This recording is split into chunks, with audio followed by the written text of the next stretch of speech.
Bonjour et bienvenue dans cette nouvelle vidéo.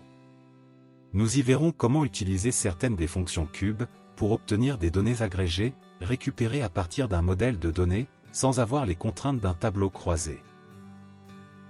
Nous avons ici une plage de cellules composée de 3 colonnes, mois, commercial et montant. Nous commençons par la fonction membre Cube, celle-ci renvoyant un élément spécifique d'un axe d'analyse, comme par exemple le nom d'un mois de notre colonne mois. Son premier argument sera le nom d'une connexion à un modèle de données, mais nous n'en avons pas encore. En nous positionnant sur l'une des cellules de notre plage de données, et avec le raccourci CTRL+L, nous la transformons en tableau. Nous le nommons Vente. Nous allons ensuite dans l'onglet Power Pivot. S'il n'est pas présent, nous pouvons l'ajouter par un clic droit sur le ruban, en choisissant de le personnaliser. Nous irons dans l'option Complément, et dans la liste déroulante du bas, nous choisirons Complément comme, puis nous cliquerons sur le bouton Atteindre. Dans la fenêtre suivante, nous le sélectionnerons. À présent, nous nous positionnons sur notre tableau, et dans le groupe Table, nous cliquons sur Ajouter au modèle de données. La fenêtre Power Pivot s'ouvre, et nous voyons notre table dans le modèle. Nous pouvons la refermer. Nous saisissons à nouveau notre fonction membre Cube, et cette fois, après avoir ouvert les guillemets, le nom de connexion 10 Workbook Data Model nous est proposé. Nous pouvons retrouver les connexions existantes, et donc ce nom, à travers l'onglet Données, dans le groupe Requêtes et connexions. Continuons avec notre fonction, et le nom de notre connexion au modèle de données dans son premier argument. Dans le deuxième, nous aurons une chaîne de texte entre guillemets, qui désigne un membre. À l'ouverture d'un guillemet, des éléments du modèle nous sont proposés. Nous avons mesure, et le nom de notre table, que nous choisissons. En ajoutant un point, nous avons le choix parmi nos 3 colonnes. Nous continuons avec commercial. Après la saisie d'un nouveau point, nous avons uniquement le choix All pour tous les membres, que nous prenons. Le nom du membre retourné est bien le mot-clé All. Retournons dans la formule et ajoutons un point pour continuer. Nous avons le choix parmi les éléments sans doublon, présents dans notre colonne commerciale. Nous prenons Emeline, et obtenons Emeline en cellule 2. Rien de surprenant, puisque c'est ce que nous avons demandé. Cette fonction est principalement utilisée pour vérifier la présence d'un membre. Passons à la fonction valeur cube. Celle-ci permet de renvoyer une valeur agrégée de notre modèle. Pour cela, nous devons définir une mesure. Nous passons par l'onglet Power Pivot. Dans le groupe Calcul, nous cliquons sur Mesure, et choisissons Nouvelle. Une fenêtre apparaît, dans laquelle nous pouvons choisir le nom d'une table de notre modèle. Nous n'en avons qu'une, nous laissons Vente. Nous nommons ensuite notre mesure, Total FA. Dans la partie Formule, nous devons utiliser des fonctions d'axe. Les formules d'agrégation les plus courantes, telles que somme, moyenne, max ou min sont quasiment identiques, mais elles sont en anglais. Nous commençons par la fonction somme, avec notre colonne montant FA dans son argument. Nous vérifions la formule, et définissons le format du résultat en monétaire, sans chiffre après la virgule, et validons par OK. Nous créons une deuxième mesure, que nous nommons max FA, en utilisant la fonction max, toujours sur la colonne montant FA. Nous utilisons le même format monétaire. À présent, nous utilisons notre fonction valeur cube. Son premier argument sera le nom de notre connexion au modèle. Ensuite nous aurons une expression définissant un membre. Nous prenons Emeline, membre sur lequel nous voulons obtenir l'agrégation. Dans l'argument suivant, après avoir ouvert les guillemets, nous choisissons cette fois-ci mesure, puis après avoir saisi un point, nous avons le choix entre les 2 mesures que nous avons créées précédemment. Nous choisissons Total FA, fermons les guillemets, et terminons ainsi notre formule. Nous obtenons la somme des montants concernant notre commercial Emeline. Il n'est pas nécessaire de respecter un ordre dans les arguments suivant le premier argument. Ainsi en E8, dans la fonction valeur cube, nous mettons en deuxième argument notre mesure Total FA. Ensuite nous mettons l'expression qui désigne le membre janvier de notre colonne mois. Ainsi, nous obtenons le total facturé pour le mois de janvier. Si nous voulons le total pour janvier, mais pour uniquement notre commercial Paul, nous ajoutons à la suite des arguments dans notre fonction valeur cube, l'expression le définissant. Nous obtenons la somme des montants correspondant aux deux expressions. Passons maintenant à la fonction jeu cube. Celle-ci permet de définir un ensemble de membres qui constituera notre jeu de données. Son premier argument contiendra le nom de la connexion au modèle de données. Le deuxième argument sera une chaîne de texte qui définira un ensemble de membres. Nous y mettons notre table vente suivie de la colonne commerciale. Nous terminons la chaîne par l'attribut children.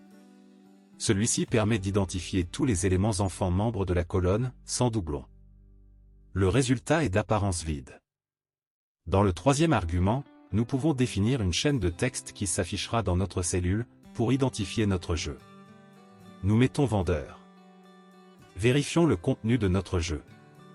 En cellule 5, nous utilisons la fonction nbJeuCube, qui renverra le nombre d'éléments de notre jeu défini en cellule 2. Nous constatons la présence de 6 éléments. En E8, nous utilisons la fonction randMembreCube, qui permet d'obtenir le membre se situant à un rang donné, dans un ensemble. Nous avons toujours le nom de notre connexion dans le premier argument, dans le deuxième nous pouvons soit saisir une chaîne de texte définissant un ensemble de membres, soit faire référence à un jeu défini par la fonction jeuCube. Ce que nous faisons en faisant référence à la cellule 2. Dans le troisième argument, nous mettons le numéro du rang que nous souhaitons obtenir. Nous mettons 1 pour cet exemple, et nous obtenons Emmeline, qui est donc le premier élément du jeu de données défini en E2. Pour obtenir la matrice de tous les éléments, nous remplaçons le chiffre 1 dans le troisième argument, par la fonction séquence. Son argument sera le résultat de la fonction nbJeuCube que nous avons en cellule 5. Nous obtenons effectivement la liste des membres enfants de la colonne commerciale. Nous constituons maintenant en cellule 3, avec la fonction jeuCube, un ensemble des membres enfants de notre colonne mois, en spécifiant l'attribut children à la fin de notre chaîne de texte. Nous mettons le nom mois dans l'argument légende pour identifier la cellule. Nous copions la formule que nous avions en cellule 5, et la supprimons. Nous remplaçons sa référence dans la formule que nous avons en cellule 8, en collant à sa place dans la fonction séquence, la formule nbJeuCube que nous venons de copier.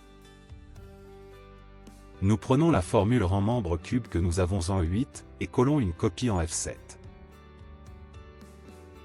Nous y remplaçons les références à la cellule 2 par la référence à la cellule 3, qui contient notre ensemble de mois. Et nous mettons un point-virgule devant la fonction nbJeuCube, pour la déplacer dans l'argument colonne de la fonction séquence. Ainsi, nous obtenons en ligne, la liste des membres de la colonne mois. En cellule F8, nous définissons une matrice en utilisant la fonction makeArray. Dans son premier argument, nous aurons la fonction ligne au pluriel, sur notre matrice de commerciaux, qui démarre en E8. Dans le deuxième argument permettant de définir le nombre de colonnes, nous aurons la fonction colonne sur notre matrice de mois qui commence en F7. Ensuite dans la fonction lambda, nous nommons le paramètre représentant les lignes, A, et le paramètre pour les colonnes, B. La fonction suivante sera valeur cube. Dans son premier argument, nous aurons le nom de notre connexion au modèle de données. Dans le suivant, nous aurons la mesure totale FA.